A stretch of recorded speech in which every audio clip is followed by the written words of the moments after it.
Good morning, everybody. I'm Tommy, and you are on the Love Boat. What's happening? Jane Aldrich, good to see you. Hey, Monk. Glad you're here, bud. So I know that we're going to be having a slightly smaller crew because I didn't go at the time I was scheduled. I was having trouble with the internet, which is a recurring theme currently in Ecuador. Something we're going to be working on again today. The last time we had trouble with it, we hopped up the internet speed, and it went from upload speeds went from somewhere in the 20, and I don't know what the initials afterwards are, megabytes per second or gigabytes per second or this whole thing bytes per second. But from there, hey, Sandy Wandy, we went from that really low number, which was like in the 20s, up into the 80s and 90s, huge number jump, and we thought we're set. But it's not consistent at all. So we're going to be replacing some of the equipment, which, as I said, I believe was installed in 1912. And I realized we didn't have internet then, but if you saw a picture of this, you'd be convinced that this was installed in 1912. Misaw Smokes, good to see you. Glad you're here. Hey, Kristen Melinda, KM with a wrench. Glad you're here. So if you saw the thumbnail, it says, are you staring at a blank page? And the reason that I originally put that up is because so many people have reached out and said, you know what, I can't seem to get going. And that's what I was going to talk about. But we're not going to jump into that. Hey, Archie's mom, I'm glad you're here because now I have a life lesson, right, that has to do with journaling that I can talk about. And then I promise I'll get into the blank page, so don't leave. But this morning at 5:30 my time or 5:30 West Coast time, when I went to go live and I couldn't, I am a guy who struggles with emotion running the show. Hey, Barbara, hope you're doing okay. Hope your eyes are good. I struggle with emotion taking control of the ship, right? I have the potential to rage, and not usually at people. In fact, not usually when people are around. Small, stupid things have the ability to set me off. Somebody that I care deeply about, after the show I did last night, reached out to me and said, boy, I hope you can, calm down after that. I'll be honest with you. That was not an issue. That kind of emotion doesn't come from a place where I lose control of it. What I mean by that is sometimes emotion comes because I have no control over the situation. And it's something that I feel like I ought to have control over. Meredith Lynn, good to see you, Meredith. I love Meredith Lynn. Glad that you're here. So if it's one of those situations that all of a sudden I have zero control, and I should have control, it really bothers me. This morning was like that. Cindy G, how are you? So you know what I did? I journaled. I grabbed the journal, I put the pen down because for me, right? Once I engage the part of my brain that forces my hand to start doing this number, I have to push down emotion in order to turn on the part of my brain that is logical, the executive function part of my brain. And in doing so, I'm not shoving anything into the closet that we talk about, right? This would have been an unresolved issue that I put away and just pretended it didn't happen, shove it in the closet, and then the night shift will have to deal with it because I didn't deal with it during the day. But it's nobody here but Johnny. So when I start gritting my teeth and doing that mother-loving internet, he goes, hey, man, you're doing it. So I grab the journal and I start writing. And as the executive function starts to kick in, at first I usually chastise myself briefly, right? The hell are you doing? You're better than this. You got to start, right? I got to be quicker to write in the journal, and I'm lecturing myself briefly. But that loss of logic for me, and this isn't going to be you. All of us are different, right? Maybe it's you, could be exactly you, but every one of us is different. Hey, Tony Suter, glad you're here. But for me, once I start letting emotion take the wheel, then the decisions that I make are not going to be based in logic in any way. And I got news for you. Probably not a shock. But if you make decisions without using logic, bad things happen. This is how people end up in prison, right? This is how people end up. And I'm not at that threat level, right? That's something that's so far in my past and so far removed from who I am. The big difference isn't the journaling. The big difference is that the journaling allowed me to remove the biggest stumbling block in my life, which was turning off the emotions. Because the way that I turned my emotions off didn't kick on the logic part of my brain. It turned off everything because I didn't feel any kind of I didn't feel anger. I didn't feel pain. I didn't feel love. I didn't feel any of that. You're so detached from who you are. Once I got smack out of my life, the risk of me going back to prison was over. Instead, the risk is that I'm going to hurt people that I care about by saying things that are based completely in emotion. Crazy thing is this, it's all emotion. For me personally, if I am way too happy, right? Like when we first got here, it was overwhelming.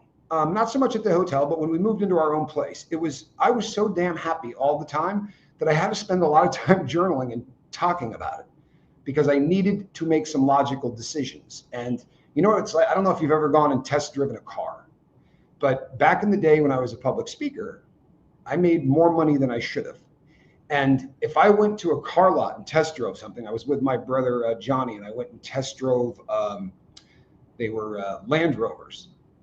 They were updating the Land Rover Discovery, the Disco, and the happiness of being in that car, the logic part of my brain turned off. Bruna Simone, I'm glad that you're here. Good morning. The logic part of my brain turned off. I made a decision to buy that car on emotion.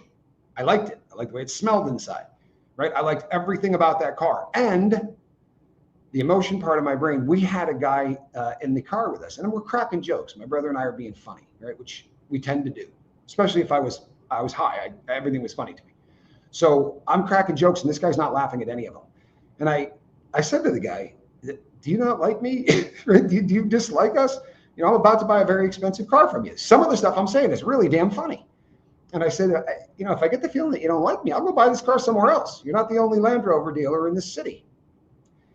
And I'm telling you the story because it's funny. But so I said, do you have these on the lot, or do I have to wait? Because I'm doing a test drive in a particular vehicle. And he said, you know, do you have a particular color in mind? I said, I like the color of this car.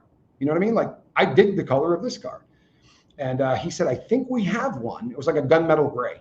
He said, I think we have one like this on the lot, but I'm not sure the color on the interior. It may not be the same color. And I said, well, I like the color of this interior. And so if you have that, I go, what do you call the color of the interior of this car? And he says, wine. It's like that off red color. You know what I mean? That like red wine kind of a color. And I went, okay, what do you call the interior of this car, right? Nothing. No smile, no nothing. Johnny's dying. Like he's doubled up in the front seat laughing his butt off. And the guy said nothing. And I was like, you know what? We'll head back to the dealership. Emotion kicked in. Logic went out the window. I drove 4 miles down the road. I bought the car for about $7,000 more than I could have bought it for from the guy without a sense of humor, so that I could drive back onto his lot and tell him that I bought the car from someone else. Not very smart, right? Also, the amount of money that I paid for this car was just damned ridiculous. Now, it wasn't as dumb as the Italian sports car that I had bought the previous time, but it was stupid.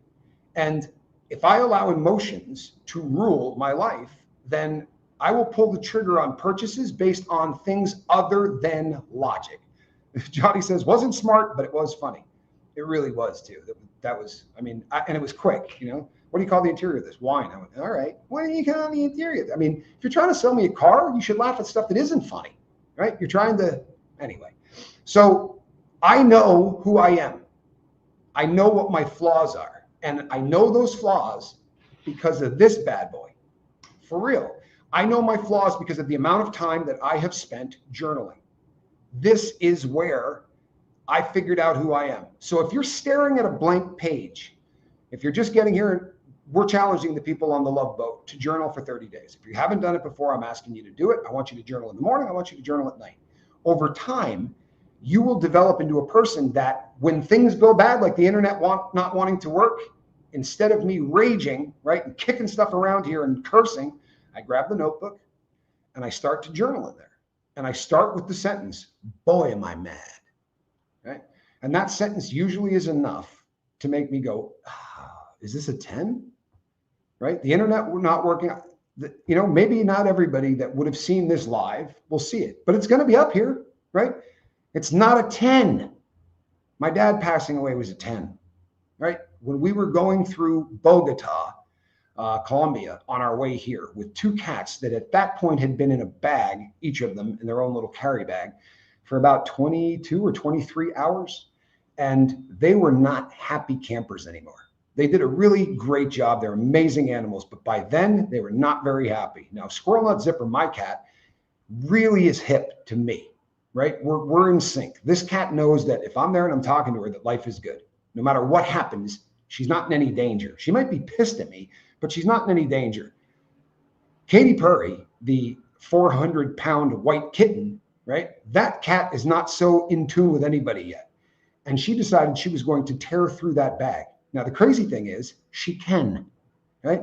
My cat would never be able to get out of that bag. But if she pulls out the murder mittens, I don't know if you've seen that cat's hands, but they're as big as mine. If she pulls out the murder mittens, she can shred through the side of that bag. So the stress of the fact that this cat's going to tear through this mesh in Bogota International Airport was really starting to put a great deal of pressure on myself and on my brother.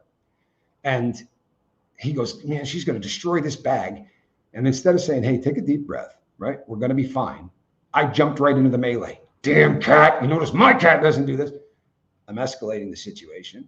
If I had taken out the journal, the pajama pics he gave me, because I usually carry it on me, and I started to write, the logical part of my brain would have kicked in. And I would have said something along the lines of, that poor cat's been in a bag for more than a day, right? Let's go somewhere where people can't see us. Unzip the top of that a little bit. Give her some love underneath the chin, right? See if we can't get a treat, into this cat's mouth. Let her know that she's all right. But that's not where I went. So I escalated it. Johnny escalated it. And by the time we were getting on that plane, the two of us wanted to kill each other. And animals feed off that. They know if things aren't good. And I'm exaggerating. My brother and I never rise to that level. But we weren't at our best. And the animals feed off that energy, right? Everybody, the people around you feed off that energy. So I know me, right? As Bruno Simone says, know thyself. Well, it took me 46 years to learn myself, but I do know who I am, and I know where my deficiencies lie, right? If I start feeling stupid, if I start feeling like I'm less than, I'm in danger, right? It's not just a matter of like the internet, that'll piss me off. It's no big deal. But my inability to figure it out. Another thing happened. I really am hung up on time, right? I'm a horophile. People that I am so enthralled by watches and devices that keep time. I repair watches. I collect them. I have a terrifying number of watches in my collection. I'm really, really into it. Hola, Tommy in chat. Sure would be nice if YouTube notified me a little quicker. Yeah. Hit the bell for notification. Make sure you hit all. That's a screw up that I did. Took me about a year to figure it out. But there are a couple of different ways that you can hit notification. If you hit all, doesn't mean that they're going to notify you, but you're more likely that they're going to notify you. And if you haven't hit subscribe, please do so, because I pissed off a lot of people last night. I think about 30 or 40 people bailed after the show I did, because politically, just like I talked about in the country, North America, politics are one way or the other, and it's really deeply embedded into us now, sadly. Not for everybody, but for a lot of people. And last night, the show that I did, I was calling out people in politics for something that I think that they're doing that's really, really disgusting. And as far as people were concerned, I was bagging on their guy, right? A guy I voted for, by the way, but I was bagging on their guy. If I just become one of those people who says he can do no wrong because I voted for him, I'm not the person that I'm supposed to be. What's happening right now, I mean, his numbers are tanking, and there's a reason for that. Right? If you promise the entire world that you're going to do something and you don't, you look bad. It's that simple. So we'll put that to bed. If you're staring at a blank page, what next? Well, this morning, because I am a horophile, I said, I can't believe that we can't get this thing to work in time for me to go. And Johnny said his best friend is in Texas, and we're on the same time zone as them, right? Now, we used to call it Greenwich Mean Time, right? GMT. So there's 24 time zones on the planet, right? There's an hour for each time zone. So if you go around the planet, it's 24 hours. So you take Greenwich Mean Time, and it would be GMT plus 1, GMT plus 2. So if that's confusing, think of the United States, right? We have East Coast, right? And then we've got Central, you've got Mountain, and you've got Pacific. There are 4 time zones. So the difference between all that, well, how am I on the same time zone as Texas if I know that I'm on the East Coast time? And I do know that I am GMT plus 5 or whatever we were at. So I knew, no, we can't be on the same time as your friend in Texas. It doesn't make any sense. Can't, right? Texas is not East Coast time. And I started to feel less than. I started to feel like This is something I know a hell of a lot about, right? I know more about this than most. This is in my wheelhouse. How is it I can't figure this out? And I started getting salty. So I asked AI, hey, what time zone am I in Salinas, Ecuador? And the nice AI said, yeah, you're on the Eastern time zone. If like to compare to the United States, you're on the Eastern time. Well, that does make no sense, right? I don't know if you guys saw the movie. That don't make no sense. Now I'm feeling less than. This is different. Now I feel stupid. I can't fix internet. It's not my thing. I don't know anything about it. I might get angry and that emotion will start to kick in. But when the emotion is I feel dumb, I'm in danger. I really am. That's what made me a junkie. And I'm not in danger. It was an interesting 30 minutes. It did take about 30 minutes. Sad. But that's when I'm in danger. As I peeled the onion by journaling, I found out that the reason that I started doing this stuff in the first place and putting trash into my body in the first place was to make that feeling of feeling stupid compared to the rest of the world. I made that go away, right? And then I developed certain things, as everyone does. Hey, Glammy, I developed, for instance, my ability to communicate, right? I honed that. That way, when I spoke to people, I could feel that I communicate as well as anybody. Not being arrogant, but I can, right? Doesn't mean I'm smarter than anybody. Doesn't mean I'm better looking than anybody, but I can communicate with anyone. And that is how I got through life. If I started feeling less than in something else, sometimes I would just try to confuse the person I was talking to with vocab words that I knew they had never heard because it would make me feel better about myself. If I could elevate myself, right? Now I don't feel stupid anymore. I'm not less than, right? Terrible.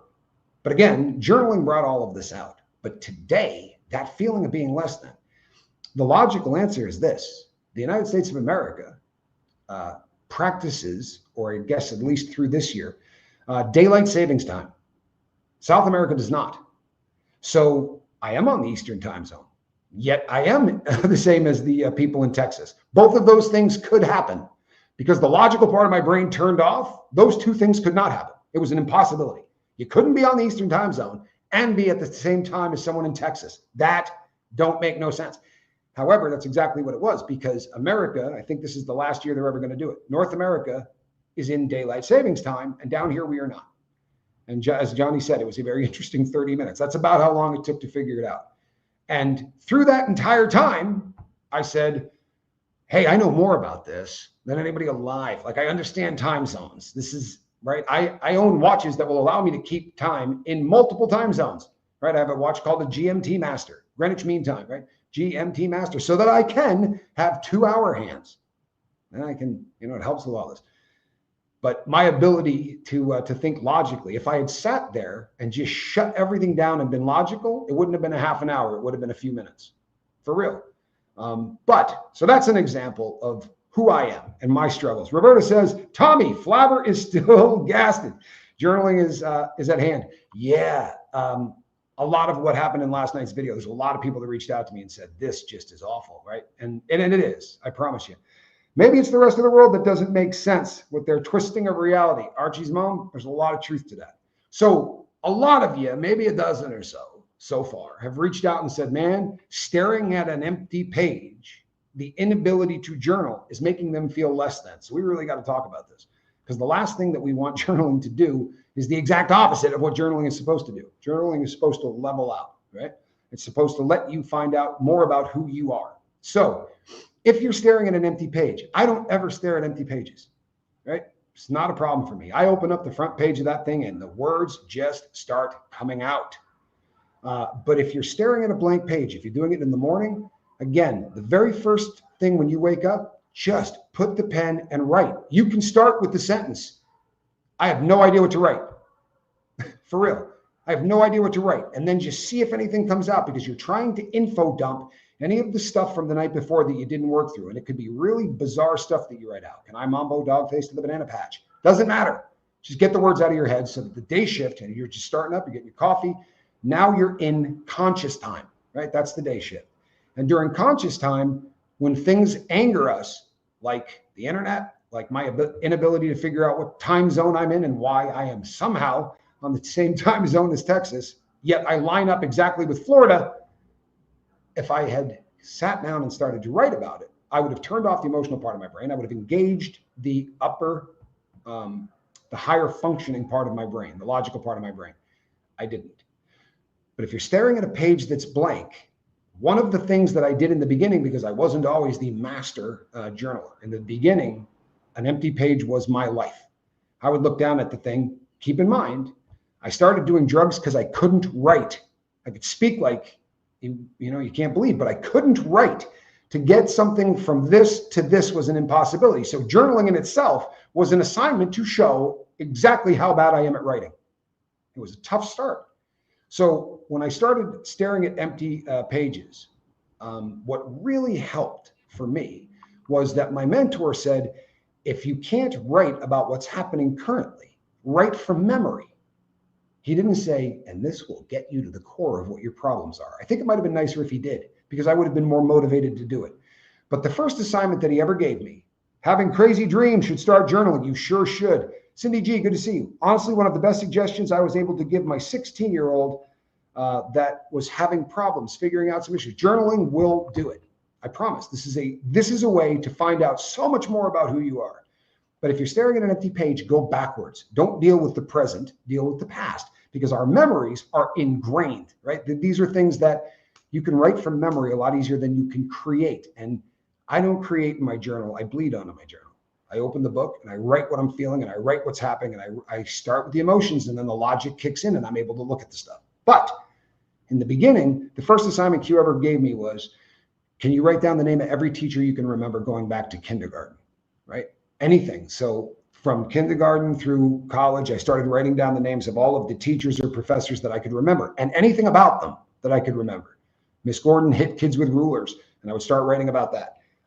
That process brought me to the realization of why I did dope. It brought me to the realization of when I started getting high, right? In comparing that to when I started feeling stupid.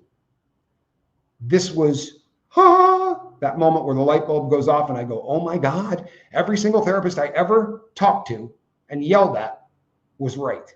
They would say, there's something you're doing, right? This is delivering something to you.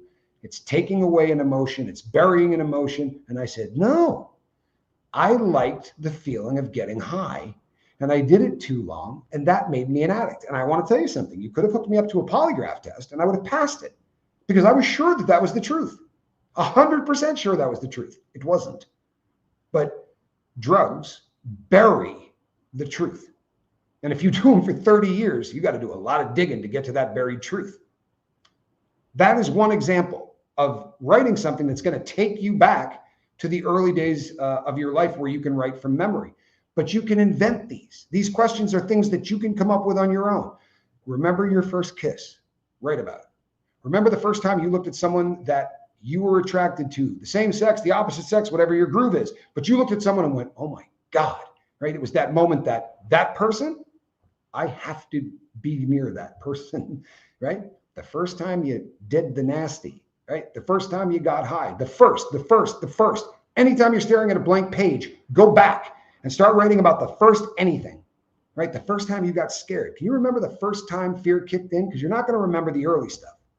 You really won't. Our first fear was probably loud noises, right? But the first fear that stuck with you where you could articulate, I can remember it. I absolutely can remember it. And it was the fear that my parents were going to be gone before I was old enough to take care of myself. As a kid, I was terrified about my parents dying, which is one of those things that if I couldn't sleep, that's what I thought about. I would start doing math. They're this much older than me. So, by the time I'm, 18 or 19, they're going to be older than baseball. Like, they're going to be way too old. This was something that I really struggled with. And writing about it helped. Honestly, it did. Not so much, because that fear is obviously gone. My dad's already gone to the other side. My mom is in her mid-80s. These are things that I've learned over time that, obviously those fears go away. But writing down the things that you can remember from the past is peeling the onion. And the funny thing is, I thought it was busy work. Honestly, I thought it was an assignment that Q gave me so that I would have something to do because I couldn't damn journal. And the day that I was writing about teachers that I remembered, and I wrote about Mr. Pisani and the meeting that they had, that I sat in the room. I've talked about this before, but I sat in the room while these people talked about me. And there was this epiphany moment because there were people in there saying, he's learning disabled. Like I wasn't there. He's learning disabled. He needs special education, right? Obviously he can communicate, but there's a whole wing of this guy's brain that isn't good enough. Whatever they said, that's what I heard, right? There's a part of this kid that's stupid. That's what I heard. And then I heard the ultimate out. Someone said, I don't think that's the case. I think he's lazy. And the next person said, he spends a lot of time on the village green. I think he's getting high. And they said this crap with me there like I wasn't there. And my teacher, Mr. Bazzani, said, I'm leaving. This is the worst thing I've ever seen as an educator. I'm not going to sit in this room and talk about this guy like he's not here. And then he said to me, would you like to go with me? And I did. I got up and walked out of the room with him. But I left that room knowing that it felt way better to have people think I was a burnout than it did to have people think I was stupid. And that was, another one of those moments, right? And when I wrote about it, I did pardon me, I'm really trying not to do this, but I went, holy shit, right? Then I started to write about all of the different times that I could remember feeling dumb. All of the different times that a teacher asked me to go up to the board to do something where I had to write where people could see. And at about 14 or 15, I made the decision I was never going to do that ever again, right? They wanted me to go up and write. I wasn't going to do it. I'd develop an attitude problem. I'd act like an ass. I'd get sent to the office because it was way cooler in my head to be a rebel than to be stupid. It was way better to be a burnout than it was to be stupid. That feeling of being stupid, of having part of me that didn't work as well as everybody else, that was an issue for me. I hated diary in school. They graded and I sucked at writing. Plus, it was red. Oh, Lord, that's no good. I had to change the name as well because of it. I journal every problem, but I would write letters to the problem. Yeah, I do that. I do. I talk to the journal as if the journal is alive, and that helps me. It really does. The journal to me is a human being of sorts. That's how I communicate with it. You know, I mean, I can't tell you how many times I started a journal entry with, you will not believe this. Right? You're not going to believe this crap. My teacher always told me I should be a writer and would read my work in class. And I'd leave because I was so embarrassed and shy. Been censoring myself ever since. It stopped me from journaling. Odd. Mittens 1970, did you figure this out at the moment? Or did you start to repress that by drugs or by alcohol or by whatever? And you don't have to answer that if you don't want, but I want everybody to think about that, because for some of us, when that feeling kicked on, we turned it off and we figured out how to turn it off to protect ourselves. And weed helped, right? A 6-pack of beer helped. But the morphine molecule was the cure. I didn't feel anything. I also stopped being concerned about my parents dying before me. And there was the emotional part of my brain, I turned off like a light switch. And, you know, the people don't do drugs for no reason. And the vast majority of people don't do drugs because it feels good, because that feeling goes away very quickly. Nope, tendency to overreact, but not too much. Okay. See, for me, cut and dry that day. There was no logical part of my brain that said, hey, I'd much rather have people think I'm a burnout. There was nothing logical in my head that did that. But looking at it through a sober mind, 30 some odd years later, it was like a light switch going on. Don Davies, good to see you. This really was like somebody throwing a light switch. All of a sudden, I knew exactly why I did what I did. It made perfect sense to me. I have a fear of putting anything in writing. A lot of people talk to me about this. I find myself lying. When I was younger, my mom found my diary. Wow, that's awful. I'm scared to start. I can't believe the number of parents who find people's diaries and read them. If you've got a kid, there's a lot of things that you can do to find out what's going on in your kid's life. Don't read their freaking diary or their journal. God, please don't. Please don't. Right? Unless by some chance, no, there's no reason. There just is no reason, honestly. Those are the inner thoughts of a person. And there are so many people who will never journal because of this fear. You know, in prison, I journaled things that if the staff read, I'd probably be in trouble, right? I was very open and honest with my journal about the fact that I was struggling because I was no longer buying heroin on the yard and getting high every day. But I had to do this process. I had to. For me, no one has ever read my journal No one has ever invaded my privacy that way. So, Glammy, it would be super easy for me to go, well, you need to get over that. But I don't talk about getting over things I can't understand. And I mean at an emotional level. No one's ever done that to me. But it's an emotional rape of sorts, isn't it? I'm sorry, but it really is. It's like it's somebody without your consent invading your inner thoughts. That's horrific. I'm sorry that happened to you. And I've said this to a lot of people. First of all, there are some apps out there, you can look them up, where your stuff will be encrypted. And you can do it online, and you will have a password to get in, or a thumb ID to get in, or whatever. And when I say encrypted, right, this would be alphanumeric encryption. So all of the letters of the alphabet plus the numbers 0 through 9. The combination of those gives you a trillion possibilities. So it will encrypt every single thing you're doing, and there's no chance that anyone's going to come across it. That's a possibility for people. A lockbox or a safe or things like that. I am blessed. My journal is right here. I think Johnny's is, well, he may have it with him. But they're usually within sight of one another. He's never opened mine. I've never touched his. Just never happens. Do I ever go through times where you stop journaling for a while? Yeah, I call it relapse. Honestly, for me, I talk about the canary in the coal mine, the things that show me I'm in deep doo-doo. If I'm not cleaning my cat's litter literally 3 or 4 times a day, I'm never going to have my cat have to use a restroom that's disgusting. I don't want to do it. Right? And she's a lady. I would never do that to her. Jesse, oh, good to see you. That is a big signpost for me that something's wrong. But if I'm not journaling, I'm this close to sticking a needle in my arm, I promise you. So have I done it? Maybe a day. I don't even know that I've done a full day, honestly. There have been times I got up in the morning and said, screw it, I'm not doing this. That's happened. But I don't think I've gone a whole day without writing. I know I haven't. I absolutely know I haven't. Even when I was hospitalized, I did it. And not because, I have to do it. This is as important to me as eating or drinking or breathing. If I am going to be an organism that's going to get through life and do it in such a way that I don't injure those around me, and I don't mean hit them or anything else, but damage all of the people I come in contact with, then I need to journal, and I need to journal a lot. I'd rather hop off the balcony than read Tommy's journal or anyone else's for that matter. And you know what? That's the truth. Spanx Calhoun has a journal here. I packed it and brought it with me because I didn't want anyone else to see it. But he had left it at my house and he didn't come to get it. I would never open that. I opened it the first time, saw the writing and went, that's not mine. That's not mine.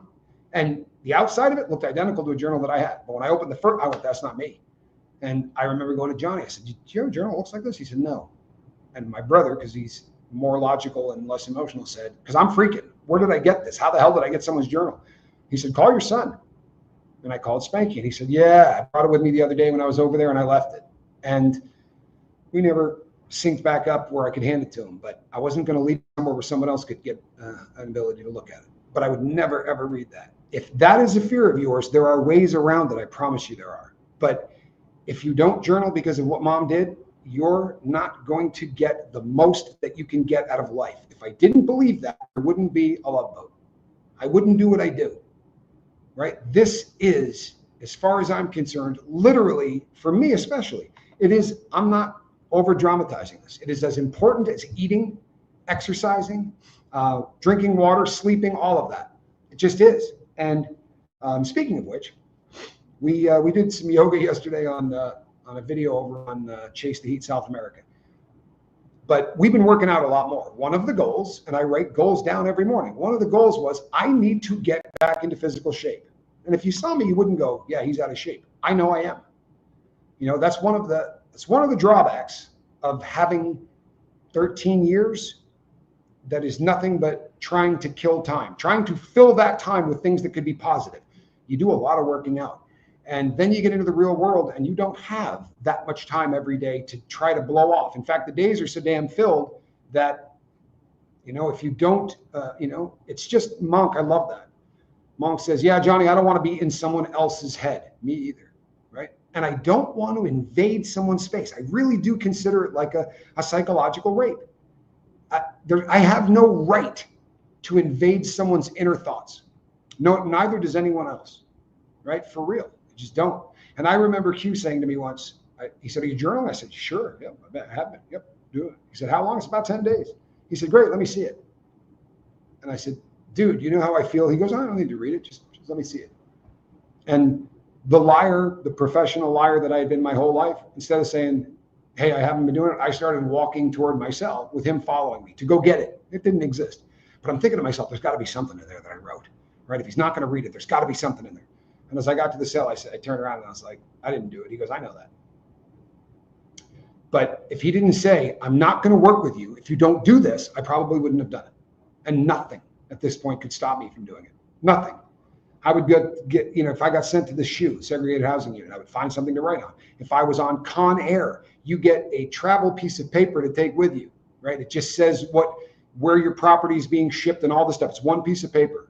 I have every travel document I've ever from prison, every time I traveled. And I would write on that baby like the smallest words you could possibly come up with, because I was going to journal. If I spent 4 days at the transfer center in Oklahoma, I was going to journal those 4 days, and I didn't want to lose it. Reading your journal is massively important. It really is. This is why, because there are other people that say, well, you can journal and burn it. It would help. I promise. Getting the stuff out of your head will absolutely help. But the ability to go back and look at what you've written is half of the benefit of this. Because I can go back and go, wow, March 5th, I became an idiot. I became an idiot on March 5th. You can see it by what I write. You can see it by the tone. So what I need to do then is continue to back up. Because if I became an idiot on March 5th, I can find out what happened on the 4th, the 3rd, the 2nd, and the 1st, and find out what it was that got me off of the path. Plain and simple. The ability to reread one's journal is where a lot of the epiphany kind of moments come out present time. When you're journaling about things from your past, as that stuff comes down to the paper, you're going to go, oh my God, it's like a light bulb going off. By the way, that light bulb did not go off the second month I was journaling. I journaled so long before I hit the assignment where all of a sudden I was writing and I went, oh boy, this is what happened. And then I probably spent 90% of my time for the next 6 months journaling the past. Because once I realized exactly what had caused my problem, I started to really dive into memories from my past. Cliff Ann Ferguson, good to see you. I really started to dive deep into my problems. By the way, I've mentioned this on the boat before, and it's difficult when you do this for a living, because the more that I can share with people, the more I'm going to help people. But the more I share with people, the more I open myself up in ways that sometimes aren't particularly healthy. So there are things I touch on and I don't go into a whole lot of detail on. But I think it's important, even if I'm not doing a huge explanation, because accidentally doing this, I have given people permission to come and say, hey, this happened to me. I was molested as a kid, right? As a young adult by a woman. And at the time, I had no idea the damage this did to me. And one of the reasons that I didn't know is because if you tried to talk to people about that back then, it's not like a young lady that talks to someone and says, that teacher did this to me, right? They go, call the cops. When a guy says that, they go, well, how about that? Look at you, you little lucky guy. And when that's somebody's response, there's a non sequitur that goes on in the head where I'm going, how the hell is this a good thing, right? Like, this traumatized me. And people that I loved and respected didn't think this was a big deal, right? They thought that I got lucky somehow. And this was really, really hard. But journaling about that brought into focus why I have problems in relationships with certain people, why I struggle with certain things that no one else seems to struggle with. The journal, being able to talk to a therapist about that was a really hard thing for me. Talking about crime, talking about doing dope, whatever, that was not a difficult thing to talk to therapists about. Being a victim was a really difficult thing to talk about. You know, when you hear people say, I refuse to be a victim. Well, you can't refuse to be a victim. You can choose to take the 95% that you can handle about that. The 5% that this happened to you and you couldn't stop it, that's never going to go away. Now, how you react to that, how you deal with that, how you work through that, That's kind of the important part. But it was so hard for me to talk about this with people because I felt like a victim, and that was another one of those things that I just couldn't handle. Right? That's a terrible feeling. It's like feeling stupid. It was the same kind of emotion. Couldn't handle it. The journal allowed me to get such a base about that issue that I could sit down and talk to a therapist and open up about things that I never could have said, ever. And I sure as hell would not have been able to talk. And I'm not going into details with people here, but I've never gone to therapy, but it was, I'm sorry. I've gone to therapy, but it was just talk therapy. It didn't work for me. Sitting there talking about what I did that week with someone who just listened didn't help much at all. I completely understand that, Kimberly. For me, it was really tough. It's one of those things that, I needed to put it all down on paper and sort it out myself. Yep, helped so much better. And I have been a victim to several traumas, and facing it hasn't been pleasant. No, but writing it down. I mean, what Kimberly said, I hope everybody is hearing this, because the ability for one to sort through this kind of thing on your own, in your journal, makes going to a therapist a completely different experience. It puts you into a state of mind and into a position where now you can use this person in a way that isn't just, hey, let me tell you what I did this week, and have them go, well, how did that make you feel? Right? And I used to sit in therapy thinking to myself, I wonder how much this costs. Right? What is this costing me by the hour? My biggest regret happened June 14th, 1987, says Shelton. Mets versus Phillies. A player cost my team the game, so I yelled at him, nice game, pretty boy. Not the magic loogie. Yeah, back and to the left. Back and to the left. You thought I wasn't going to get that one, didn't you, Shelton? Great reference. If you guys don't watch Seinfeld, you might have missed that one, but that's a great reference. Jane Aldrich says, ones to Kimberly and all who needs them. You know what? We all need them. Thoughts and prayers to everybody. This is always a hard thing. When we discuss journaling, especially in the beginning, this is hard stuff, right? You're not starting journaling because life is perfect. We start journaling because we realize that we can be a better version of ourselves. But in order to be a better version of ourselves, we're going to have to face things from our past and work through them. And they're not going to jump out at the page. When you put the pen down, it doesn't go, June 14th, 1987. Doesn't work that way, right? You have to, it's working through it. And for me, I think I was about a year into it before the epiphany moment happened, right? Before that, that moment. And by the way, you would think that you could go into a therapist and say, oh, by the way, a teacher did this. And because that should jump out at the page of something that screwed you up, right? That should be massively evident that this played a part in shaping you. But it didn't. And one of the reasons it didn't was because of how society reacted when I tried to share this with people. I put that away as, you're not a victim, you were lucky. Stupid as hell, right? But that's kind of what I knew people were going to say if I discussed it. So this journaling is an exploration of self in a way that nothing else is going to allow you to do. I promise. Best therapist in the world, you're going to hold something back. No matter how good they are, no matter how comfortable you are, we are human beings, and we guard ourselves so that we don't feel less than, or we don't feel whatever that is for you. Stupid, right? Ugly. We have scars from when we were kids. Everyone does. Even if you had the best childhood, right? Your parents were perfect. There was an asshole at school, right? Everybody was perfect. There's somebody that did something to you, right? Somebody read your journal. You just saw that. Right? That's going to leave a scar. And the scar, believe it, is bigger than just, well, from that point on, I didn't feel comfortable journaling. It's way bigger than that. That causes trust issues for eternity, right? It's why we have to work through these things, because if one of the issues is trust, every relationship that you have going forward is going to be different. Doesn't mean it's going to be awful. It doesn't mean, but it's going to be different, right? I view journaling like I would medication. There are things that people in life are going to need to be medicated for if they're going to have a quality of life that's any good. Every day you will have to get up and you will have to take a medication every single day for your heart, for your liver, for your kidneys, for whatever, right? Or dialysis, right? There are people that live an entire long life, but every day they're going to have to go in and they're going to have a machine do what their kidneys would do. That's a reality for some people. To me, the journal is it's like psychological. It's the same process, basically, right? It's psychological dialysis. I have to every day use an external hard drive, right?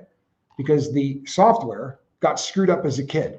So I need an external hard drive that I can go to that isn't going to be ruled by my brain. And you go, of course it's ruled by your brain. Yeah, not really. Because journaling, especially like people say, do you have to use a pen and paper? You don't have to do anything, right? You have to do what works for you. For me, I have to use a pen and a paper because my original scars started with pens and paper, right? So working through that, just the fact that I can sit down and write, and I can say to myself, if I don't know how to spell this word, who cares?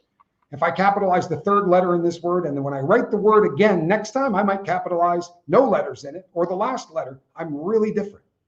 And I don't care. It doesn't make me less than anything. Sure as hell doesn't make me stupid. But as crazy and as obvious as that sounds to the entire world, it was not obvious to that 46-year-old dude, right, in a federal prison. It wasn't obvious at all until it was.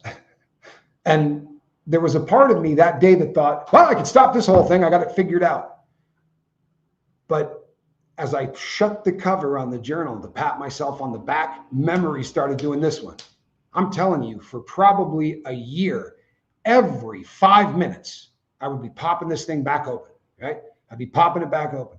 I'd walk out of my cell, try to go downstairs to get coffee, and something would hit me, and I'd walk back up. It got to a point where I carried the thing around like a minister would carry a Bible. It was always in my hand. Nowadays, most of the stuff from my past, I don't think that there's anything left. I mean, a memory will come up and I'll write about it, but I think the epiphany moments are probably long over. These days, like the journal entries this morning, realizing that I'm still susceptible to feeling stupid. This time it had to do with what time zone I was in, right?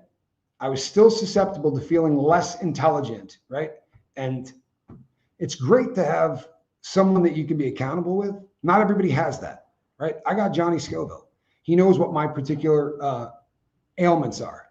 And I will say something like, God, you know what? I'm so stupid. And he'll go, no, you're not, right? He jumps my, you know what? Like there's no tomorrow. Because he knows exactly where my head's going. And he's like, no, dude, that's not the issue here at all. By the way, he does it too, right? And it often has to do with anything that has to do with technology. Tonight, Johnny's live will not be an issue because we are not going to be using his computer. Hey, Tommy, good grief. Didn't realize you were on. How late am I? You know what? Normally I would have gone an hour earlier, but we had some internet problems. You're about 48 minutes late. Not too bad. Not too bad. Joey Girl, top of the morning to you. Really enjoyed the chat yesterday. I'm glad. There's a lot of people that didn't. But you know what? That's a subject that I had been talking about for a long time. Right? I've been on the Epstein thing for a really long time. By the way, I journaled about that before I did it because I knew I was going to lose a crap load of subscribers. There are a lot of MAGA people that were just going to be angry at me because there are people who don't just vote for somebody. They shove every chip they've got into the middle of the table. And once they vote for that person, that's their guy, and that guy can do no wrong. I used to be that person. True story. Life is too short for me to willingly spend time with stupid people. And here I am. Well, Barbara, wait, thank you. I try not to spend time with people that frustrate me, right? I really do. One of my favorite quotes of all time was, don't try to teach a fish to ride a bike, right? Because it's gonna waste your time and it's gonna piss off the fish. So when I start talking to somebody and I know for a fact that what I'm talking about isn't hitting, I very politely end that conversation. I don't go, yeah, you're a dump truck, right? I did in the beginning, no lie. You're too stupid to talk to about this. Not the kindest person when I first started doing this. But now I very graciously bow out so that I do not have to, because it's just going to frustrate me. Now you lost the non-MAGA before. Yeah, exactly, right? Here's the really funny thing. Back in the day, people would write to me and be like, man, you right-wing piece of... The problem with a lot of places, and especially North America, is they put you in a box. What if, just as a thought, what if you believe smaller government is a great thing, right? But you think gun control has to happen, right? You think the Second Amendment's got to go away. Well, there's a box for you. There isn't. Because you have to go all in this way, all in that way. There are issues that are now so ingrained with a particular party that what if you like one from column A and one from column B? What if you are a fiscal conservative, right? But on social matters, you're wildly liberal. I think drugs ought to be legalized. You don't find a lot of people in the MAGA movement that think that's a good idea. And I don't think drugs ought to be legal because they're great. I think drugs need to be legal because making them illegal has made them so profitable that people kill over it. And also, the supply of drugs on the street in America is deadly. Number one cause of death in North America is drug overdose. And I live in a country, right? You could urinate into Colombia and Peru, kind of known for manufacturing more cocaine than any place on earth. You would think this country would probably have a massive drug problem. They have a drug problem. Every country does. But their number one cause of death is heart disease. Crazy. Right? You would think this would be a laydown, right? Got to be drugs. No, it's not. It's not even close. I don't think it's in the top 10. So, yeah, it's Jenny D. Good to see you. Glad that you're here. Scotland is full of drugs too. No question. No question. Worked with a lot of people from Scotland. There's definitely some serious drug issues in Scotland. And probably the greatest movie about opiates ever made, Trainspotting, right, is based in Scotland. Hell of a movie, hell of a book, an even better book. But the guy that wrote that book, everything that he wrote just hurts to read. He wrote another one called Marabou Stork. And if you ever get a chance to read it, don't. I promise. It's one of those things that I remember finishing reading it and going, God help me. Why did I read that? Trainspotting was great. It really was. It's a fantastic film and an even better book. Our government in the U.S. is in breach of the social contract it's supposed to hold with its citizens. Too bad we can't sue them. What a great comment. Honest to God, our government in the U.S. is in breach of the social contract it's supposed to hold with us citizens. That is said as good as you possibly could say it. We would have been dead here in Europe if Trump hadn't won. Just saying. I won't argue that. I voted for him. I voted for the guy. But one of the reasons I voted for him was because I truthfully believed that the people that hurt those kids on that island were going to pay for it. And now we know that that's probably not going to happen. And it leaves you wondering why not, you know? So, and I went off on that last night. I won't do that again. Summed up Scotland, says Caroline. Also in the acting in it is absolutely, there we go, focus again. The acting in it is absolutely incredible too, which doesn't, what's that? Did you really? Yeah. Wow. My brother said he saw that with my father. That had to be a trip. It was. Was this before or after he knew everything about me? I don't have to check. Wow. Crazy. Yeah. Absolutely crazy. That must have been a very odd film to watch with Dad. That's crazy. There are marches going on here now, here as Trump's going to visit his golf course. I believe that. One thing you will say about the guy, like him or hate him, everybody does one or the other, right?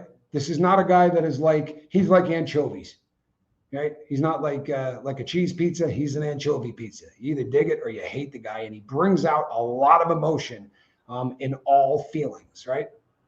I have a feeling threats were made on the country if that list came out. But I think Trump should have worded his recent statements differently. Something is going on. Joey girl, I like your take. I really do. I like your take. Because I believe that that's a possibility. And it's not one that I spent a lot of time thinking about. I kind of went in a different direction, but that's absolutely worth exploring. I love it when people say things that make you think. I really do. It's such a gift, right? So often people don't do that, right? Yeah, honestly, that's fantastic because it really is going to make me think. But that isn't just U.S. Citizens. They are top people in many countries. You betcha. this has tentacles that go in an awful lot of direction. And yeah, I just hope that it doesn't balloon into something considerably worse, because it's about as ugly as it could get now. Once I understood Trump's belief that he's a funny guy, I was able to make more sense of what he says. His belief that he's a funny guy. It's a really funny way to put that. I love it. I absolutely love it. You know what? Tell me we don't have in his heart, he knows he's funny. Great quote. This is the reason that this is the greatest chat on all of YouTube. And if I sound like I'm pandering to my audience, I am. However, I do mean it. It's from the heart. I've said so many times, you will learn a lot more reading the comments on my show than you're going to get listening to me. And I mean, that's something I really need to think about, and I really need to explore. Now I'm going to have to look at some decisions that have been made and compare them to other countries, right? That's fascinating. Don't you think, Tommy, that the deep state would have outed Trump if he was on that list? Bruno Simone, I don't think he's on that list. I don't think he would have gone to every single one of his rallies, right, and promised that when he got in there, he was going to out the entire thing if he was on that list. He could have talked about a lot more things, right? He could have talked about UFOs. And I'm not being funny, because if you look at the people that are in like conspiracy theory kinds of people, and I'm just saying that there is a lot of crossover between people who think that Epstein was murdered and people who think that we're being lied to by our government on a whole host of other things. And for the longest period of time, one of those things has always been what happened at Roswell, whether or not the UFO files are real or not. And he could have just concentrated on that. If he was on if the evidence of what was up with Epstein was going to out him, well, then I don't think he would have talked about it as much as he did and make the promises that he did. And my take has been that once you get that kind of information in front of you and you find out who's actually on the list, it's probably a difficult thing for someone in power, right? To not go, ooh, we could really do some amazing things now by using this as leverage against the people that vote against certain bills based just on the fact that they hate me. That has kind of been my take. And I don't know that that's right anymore. Do I have any independent media sources that you follow? No, I don't. I watch a lot of people, but as I'm doing research, I will look at specific things, but I don't follow anybody per se. That's kind of, this may come as a shocker, but honestly, I don't spend a whole lot of time on YouTube. And one of the reasons that I don't is the Sean Diddy Combs case. When I was doing a lot on Diddy, there was so much research that I was doing on YouTube, and it was all BS, right? I got so much stuff that just turned out not to be true that I realized if I'm going to do research, I'm not going to do it on the big red button. There isn't any oversight on YouTube, right? People can come on here and say whatever the hell they want about people, and I mean literally whatever they want. There doesn't have to, it's the only thing worse is Reddit. And I actually heard a person say something about me and say, I know it's a fact. I read it on Reddit. I'm not joking. And they did it on a live. They used Reddit as a source to say that I had done something. And it's just, so I don't follow a lot of people on YouTube, and I don't, I don't. Most of the stuff that I do in terms of research, I do reading. And maybe that's because I feel like I retain more. And I also feel like people are far less likely to write something untrue, right? Defamation suits, right, of defamation versus libel. I think that people are a lot less likely to write BS than they are to just talk it. I think that's a truth in the world we live in currently. Reddit is just all lies and clickbaiting. I won't even go on Reddit to check out things that people write about watches. I mean it. I work 7:30 to 4 most days, so I'm usually in a meeting during these lives. I'm unexpectedly free during, I love it. So happy about your internet making you late. I love it. I'm glad that you were here. I will get it fixed today because Johnny Scoble and I have set no other goals for today. Except working out, which he's, I'm sure, really happy about. Boy, we beat the hell out of each other yesterday. You only see a bit of it, but boy, we really tore each other up. So much harder than it looks. That's the thing. Wow, cleaning the keyboard. Spit that tea. Wow, Reddit true? Yeah, I'm not kidding you. The person literally in a live feed said, because they were being interviewed by somebody, and the person that was interviewing them held their feet to the fire. When this person said, and I'll tell you what it is, who cares? Johnny Scoville and his brother are going into Mexico and smuggling GHB across the border in the old prison locker, right? Yoga every other day, Cindy G, every other day. But the person said that my brother and I were smuggling GHB. I've never seen it in a pill. Maybe it comes in a pill. I've always seen it in a liquid, which would make smuggling it in your rectum a difficult thing to do. However, this was, and the person doing the interview held this person's feet to the fire and said, you have that, that's a fact, like you can back that up, because that's a hell of a statement. And the person said, yeah, there's a whole thing on it on Reddit. Now, I don't watch stuff that people make about me. I don't, ever. But somebody reached out to me and said, man, I'm going to send you a clip. Please watch it, right? It's 10 seconds. Just please watch this clip. And I did. Joey Girl says, people are whacked, aren't they, though? Even Wikipedia is a better source than Reddit. You're right. And that's saying something, isn't it? Because we can go and fix that every night if we want.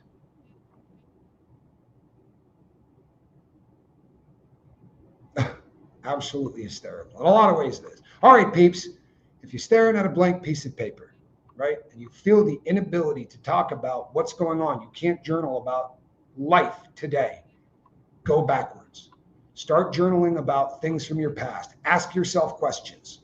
What was the first time I saw somebody and I thought, that person, there's something about, like love at first sight kind of a moment, whether it was love or lust or whatever at first sight. But the first time you looked at someone and thought, oh boy, the sun rises and sets on that human being, right? That. The first time you were embarrassed, the first time you were, fill that in, right? Write about your prom, write about your first breakup, write about the first time you realized that you screwed up badly. That's a fun one. Because for a lot of us, honestly, they'll go, yeah, can't really find that one. I don't know that I've ever screwed up. Thanks for another great lesson today, Tommy. Archie's mom, what a kind thing to say. I really appreciate you. I do. Appreciate all of you. Thank you for sticking around, because I was a little late. I promise we're going to get this internet thing worked out. As Tony Suter said the other day, they're having internet problems, but by next November, they should have this all worked out. Something along those lines. She's funny. All right, people. Between now and this evening, which will be about 7:05 Pacific time. Don't get me going on time zones. But this will be California time, all right? 7:05 California time when we go live again. Between now and then, journal and put a little love in your heart. I promise you will not regret either of those pieces of advice. I'm Tommy. We'll see you on the next one. God bless.